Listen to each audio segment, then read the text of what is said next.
कोई वैकेंसी की आहट होती है तो उससे पहले हम लोग आप लोगों को भी ये बताने का प्रयास करते हैं कि इस आहट को सुनने का प्रयास करो, और केवल सुनो नहीं, इसके प्रति जागरूक होकर के, सचेत होकर के अपनी तैयारी भी आरंभ कर दो। ऐसी एक आहट जो है वो बड़े दिनों से हो रही है DSSB की वैकेंसी की। आपको भी प्रतीक्षा है, हमें भी प्रतीक्षा है कि ये वैकेंसी जो है जल्दी से जल्दी आए, क्योंकि मैं भी बहुत सारे 2 से 3 बैच जो है DSSB के हम लोग तैयार करा चुके हैं। बहुत सारे लोगों को हमारी पूरी टीम तैयार कर चुकी है, और जब तैयारी हो चुकी होती है ना, फिर ये प्रतीक्षा रहती है कि जब जब जब योद्धा तैयार होता है, फिर उसे लगता है कि बस अब मेरी परीक्षा हो जाए। तो ऐसे बहुत सारे लोग हमारे साथ जुड़े हुए हैं जो चाहते हैं कि अब हमारी तैयारी हो गई है, बस उसकी जो है वो तैयारी परख ली जाए। ये बात जो है हमारी बड़ी काम करती है। तो ये जो DSSB की आहट है, DSSB की जो वैकेंसी की आहट है, इस आहट को सुन करके, समझो और समझ करके पहचानो, और पहचान करके आप लोग जो है इसके लिए कुछ डॉक्यूमेंट्स, क्या है ना कि वैकेंसी आ जाए, वैकेंसी की तैयारी केवल जो है एकेडमिक रूप से आपको तैयारी हो उसकी, इसके साथ जो है ना एक बहुत अनिवार्य बात ये भी है कि आपको उसमें किन किन डॉक्यूमेंट्स की आवश्यकता है उन सब का भी पता हो, है ना। DSSB की वैकेंसी आएगी, वैकेंसी आकर के जो है तो आप लोगों को किन किन डॉक्यूमेंट्स की आवश्यकता होती है, और आपको कैसे कैसे फार्म में जो है उन सब डॉक्यूमेंट्स को जो है फीड करना है, ये सब बताने के लिए मैं आप लोगों को ये उपस्थित हो गया हूँ। देखो, आप लोगों को जो है ना, मैं कोई भी बात करता हूँ अनऑफिशियली नहीं करता हूँ, अपने मन से कोई भी बात नहीं करता हूँ, आप लोगों को पूरी बात बताने के लिए जो है मैं ये सब करता हूँ। तो आप लोग देख रहे हैं, जैसे मैं आपको 2017 में DSSB ने अपना एक पूरा का पूरा नोटिस डाल के बताया था कि आपको किन किन डॉक्यूमेंट्स की आवश्यकता होती है जब आपको DSSB का फॉर्म भरना होता है। तो DSSB का फॉर्म भरने के लिए आप लोगों को किन किन डॉक्यूमेंट्स की जरूरत है, मैं आप लोगों को सीरीज से बता देता हूँ कि देखो आपको किन किन डॉक्यूमेंट की आवश्यकता पड़ेगी। जैसे कि आप लोग जब भी एक तो आपकी मार्कशीट्स तो आप लोग जानते ही हैं, जिन मार्कशीट्स की आप लोगों को आवश्यकता है वो तो आप लोगों की है ही। एलिजिबिलिटी क्या है, एलिजिबिलिटी को लेकर के, एज को लेकर के मैंने सेशन किया था, आपको डिस्क्रिप्शन में भी सेशन मिल जाएगा। लेकिन उसके बाद जो है आप लोगों को किस किस चीज की आवश्यकता होती है, caste certificate for candidates who have applied under SC ST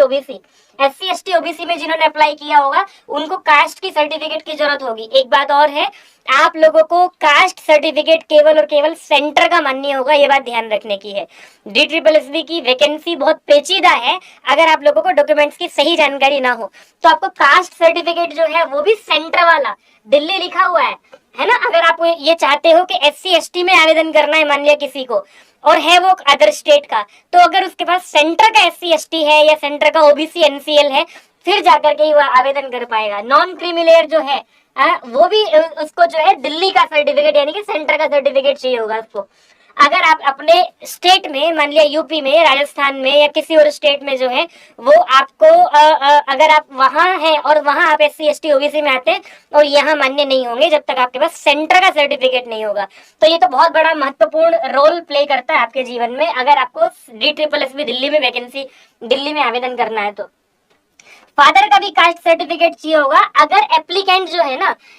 वो किसी अदर स्टेट से मतलब कहीं बाहर पढ़ा है, मान लो कोई यूपी में पढ़ा हो और आवेदन यहाँ करना चाहता है तो कोई दिक्कत नहीं, आवेदन कर सकता है, लेकिन उसको फादर का जो है वो डॉक्यूमेंट दिखाने पड़ेंगे कि फादर का यहाँ पर OBC SC ST जो भी है वो फादर का यहाँ का है। अगर कोई व्यक्ति फिजिकली हैंडीकैप्ड है तो फिजिकली हैंडीकैप्ड होने के लिए जो है वो जो आपकी कॉम्पिटेंट अथॉरिटी होती है या उससे आप लोगों को जो CMO होता है, CMO से 40% डिसेबिलिटी वाला सर्टिफिकेट आपके पास होना होगा। अगर कोई स्पोर्ट पर्सन जो रहता है, स्पोर्ट्स पर्सन कोई है, कोई व्यक्ति खेल के क्षेत्र से आता है तो उसको खेल के क्षेत्र से आने वाले व्यक्ति के लिए भी सर्टिफिकेट उसके पास होने चाहिए, क्योंकि इसके नंबर मिलते हैं DSSB में। कैंडिडेट, अगर आप लोगों को कोई गवर्नमेंट सर्वेंट है और उसको अपना कोई रिलैक्सेशन चाहिए या फिर गवर्नमेंट जो है आपकी जॉब में है पहले से और वो आपको अपनी सर्विस ऐड करानी है, तो उसके लिए तरीका ये होता है कि जहां आप सर्विस दे रहे होते हैं वहां पहले आप लोग जो है जहां सर्विस दे रहे हैं वहां आप तो एक वहां से NOC लोगे। दूसरी बात, वहां की पूरी आप लोगों के पास जानकारी होगी, जो आपका हेड ऑफिस होगा ना उससे आप लोगों को आपकी पोस्ट लिख करके देगा, आपका जो है कितने दिन से वहां काम कर रहे हैं कंटिन्यूअस सर्विस का, और दूसरी बात जो है ID की जो आपकी कॉपी है वो हेड ऑफिस से मोबाइल नंबर, मेल ID सब कुछ वेरीफाई करके देगा जहां आप लोग सर्विस कर रहे हैं वो। ये बात हुई। चौथी बात जो 7वीं बात इन्होंने कही है, candidate claiming relaxation age ex serviceman. जो लोग एक्स सर्विसमैन है, जो कहीं और सर्विस दे रहे हैं, जैसे कि कोई लोग नेवी में 15 साल